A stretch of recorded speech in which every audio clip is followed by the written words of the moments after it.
Oh, Jaleel. Coily Ray, Coily Ray sold 9,000 first week. 11. Come on, Oh, don't do that to her. It was Oh, 11 and a half. I It was was finna 11 correct. and a half. Listen. huh? Academics says that Coily Ray sold 9,000 in her first week. Yeah, Ack is like the Ray Woj rebuts. of music. Is he though? In terms At of least album in terms of sales, sales- in yes. terms of album sales. yeah, I can't take that from I him. mean, if you ask, I'm not. If you ask, if you go look, he was wrong though. Like apparently he was wrong on that. So Woj can be wrong too. So. He ain't Woj as can be wrong, accurate as too. Woj, but in terms of perception, yeah, I can't take that from him. Damn, He she definitely- tweeted out 30,000 times. Maybe she deleted it. I thought I had it saved where she corrected him, but she corrects him and says that she actually sold 11.9K in the first week as opposed to the 9K, and that Academics was a hater.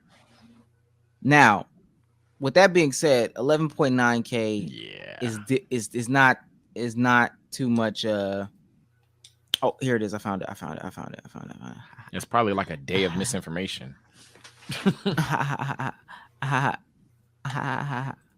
I don't think it's a day of misinformation.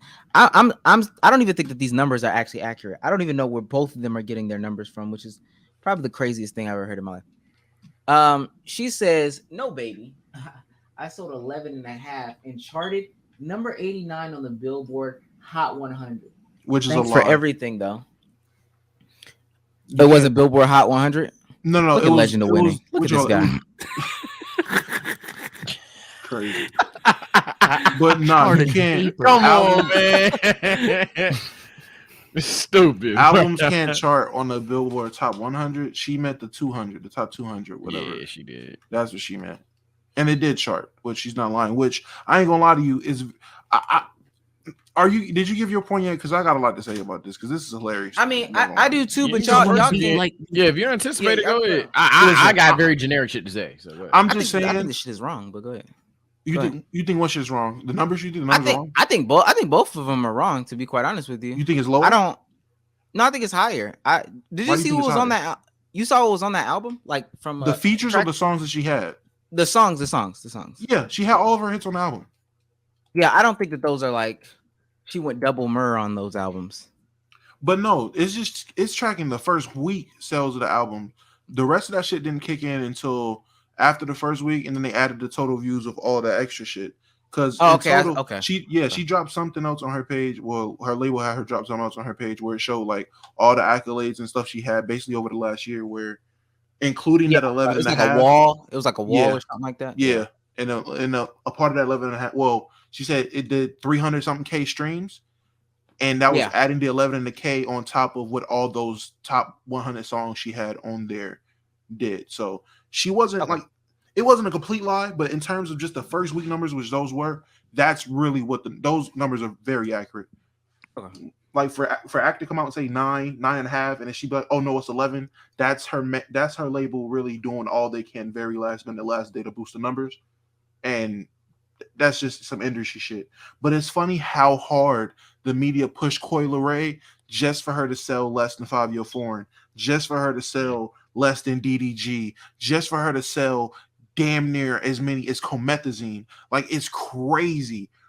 This social media, and I ain't gonna lie, I low-key feel bad for her. It's funny, I laugh at it because I'm like, that's what happens when you let your label really push an unfinished product, which I'm not even gonna say it's unfinished because a lot of people that listen to the album said the album's not that bad. So I don't want to say she released a trash album. She just got L hype. And the internet did a terrible job ruining the perception on this girl. When them clips of her in them damn arenas with no one reacting to her music, no one cheering, and niggas just being all dry when she's opening up at festivals and opening up for rappers of a totally different caliber and lane, like that made her look bad. When you make rappers look bad on the internet, it reflects in their fucking album sales. Case in point, Gunna had one of the most quiet rollouts for that album, I swear to God. But because the perception of Gunna in social media, which everyone thought Gunna was the coolest nigga in the world. He dressed like Young Thug mixed with Westbrook and Cam Newton. It was crazy. He was pushing Atlanta. P before the song came out. It was Atlanta vibe. That album did crazy, and it wasn't like it was a bad album. But when he released it, I just knew, bro, this shit's doing maybe around 50, 60K. If he does 70, I'll be surprised. And that nigga did 100 something. And I'm like, bro, Gunna doesn't get clowned in the media.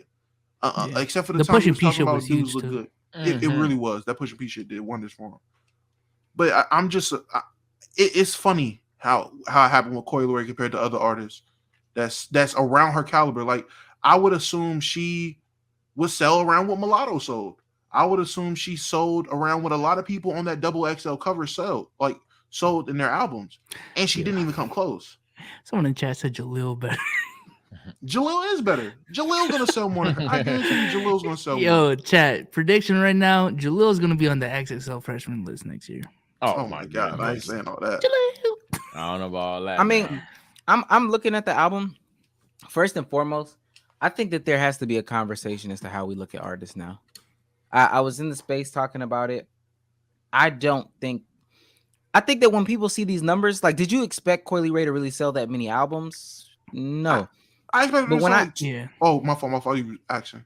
Not. I'm like rhetoric. Like, people will still look at 100,000 albums as like a metric for the first week or something close to that. Oh no. I don't.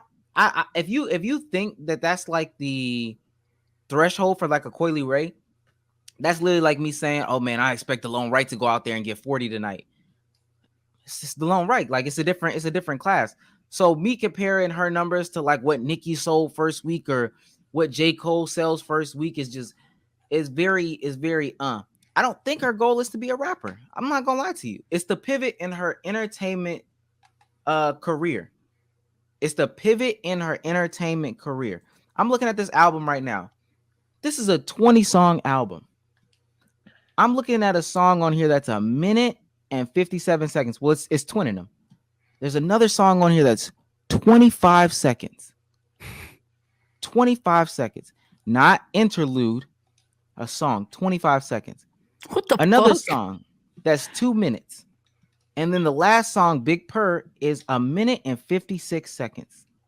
And mind you, there's only one. There's like a couple songs that are on this album that are over 3 minutes. But for the most part, these are like 2 minutes and 30. Come on, bro. Come on now. You need to. I think she did this for some other reason, but ultimately, I think this is just a pivot. This is just a pivot for her as an entertainer.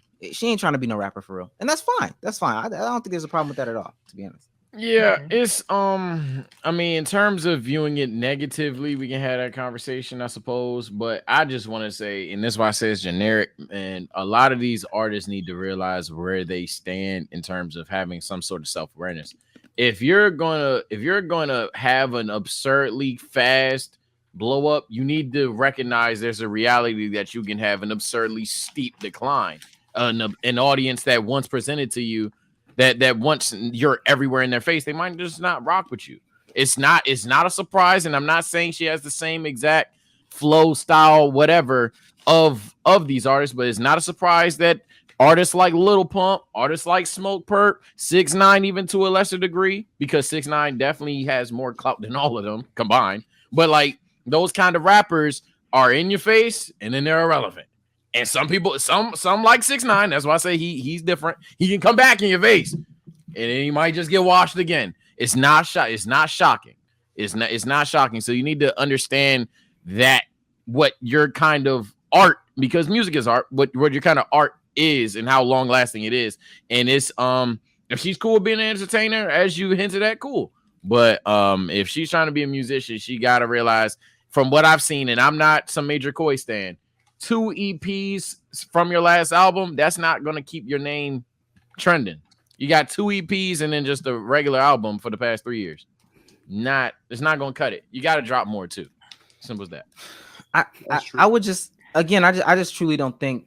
I think when we like look at her and other artists, their goal isn't to be an artist. Their goal is not to be an artist. She was Benzino's daughter. Oh, she still is Benzino's daughter. I don't know. I said I was. She was.